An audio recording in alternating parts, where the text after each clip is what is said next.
3, 2, 1. We're here with Denny Hamlin, drives the FedEx car, and coming to PIR in just a short, less than a month.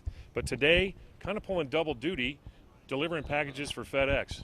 Well, I'm a FedEx driver in, I guess, more ways than one. But yeah, I got to deliver some tickets to some special race fans for Phoenix International Raceway, and hopefully we'll see them in a month in Victory Lane. Do you know the exact weight and girth, all the dimensions of those packages you delivered? No, not really. In this economy, everybody's stepping up, having to do more. A lot of multitasking going on. Is there a chance you'll be back for the holiday rush? It's tough out there. I've been to a lot of different FedEx places in the course of the last few years. I've been at peak night in Memphis when millions of packages all get delivered in one night.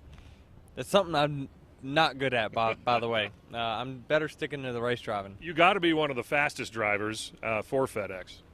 For sure. I definitely, like today, everything was on time like it should be. Yeah. Now, you were driving the Utilimaster for the FedEx, the big FedEx truck.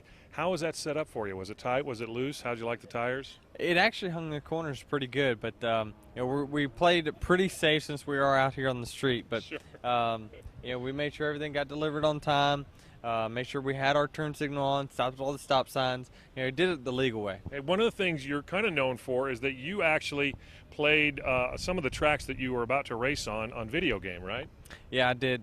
Just kind of use it as a tool to, kind of not hone your skills, but kind of get used to racetracks before you actually get there. And to me, it helped with the surroundings once I made the true first laps around the track. Did you practice on the Pocono track? Is that what you did? That was the one. That was the one that I had the most laps at, and that way, when I went out there to practice, it felt like I'd been there a million times. So it's tough to say it's 100% like reality, but it definitely was a useful tool at that time. Now, before you took to the streets of Phoenix today, did you practice on Grand Theft Auto or anything like that? No, I didn't do any of that, but I play my fair share of video games, that's for sure.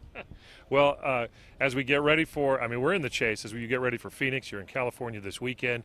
In sixth place right now, what's the strategy? Need a couple wins, and we're not that far out. We're less than 100 points out, and I think this is the closest chase it's been in history so far. So we're looking forward to it. We feel like we've got a great shot with our FedEx team, and we just got to keep digging like we've been doing the last couple months or so. All right, great. Well, this is Jim and Season. They're both listeners of ours. They're fans, and the winners. They're right? the winners. They're yeah. the winners. They wanted to ask a couple of questions. Who's going to go first? I just wanted to know what it feels like to race with Mark Martin and all the other legends when you probably watched them growing up yourself. For sure, and that's the thing is, those guys I grew up watching. I was sitting in, seats that I just delivered, 5 years ago. So, I was just on the other side of the fence not that long ago. So I can relate to, the way people feel when they meet me or someone, their favorite driver for many, many years. It's been a great experience for me to race against those guys. Bill Elliott, I grew up being an idol of his, he was my idol for so many years, and now to get to race against him, I figured if I ever did make it, he'd already be gone, but to be on the same track with them now is a pretty great opportunity. That's cool. Jim, you got a question? Kind of on the same note, whose style of driving do you respect the most? Probably, when I look at things, Matt Kenseth is a guy who you got to respect. He never kind of gets into anything, never really gets into anyone, but yet he stands his ground and he wins races. And I've always looked at myself and kind of compared myself to him, and obviously he's got his Cup championship, and I'm yet to get mine. We ask every NASCAR driver these next two questions. So, number one, has Tony Stewart ever let you touch his pit monkey?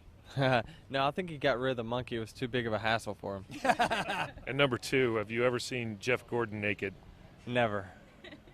Denny Hamlin, right here in the chase. Okay, now I have to ask one question from the perspective of a 7-year-old because I watch with 7-year-old, and he's always asking me questions. He's able to put together the math now. A 400-mile race on a 1-mile track. That's 400 laps. Do you ever doze off behind the wheel?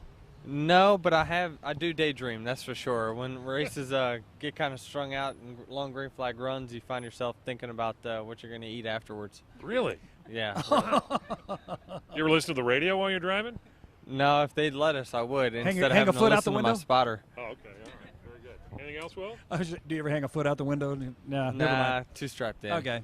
Denny Hamlin, FedEx, and coming to Phoenix in less than a month. Good luck in the chase. Good luck this Thank weekend. y'all. Appreciate it. All right.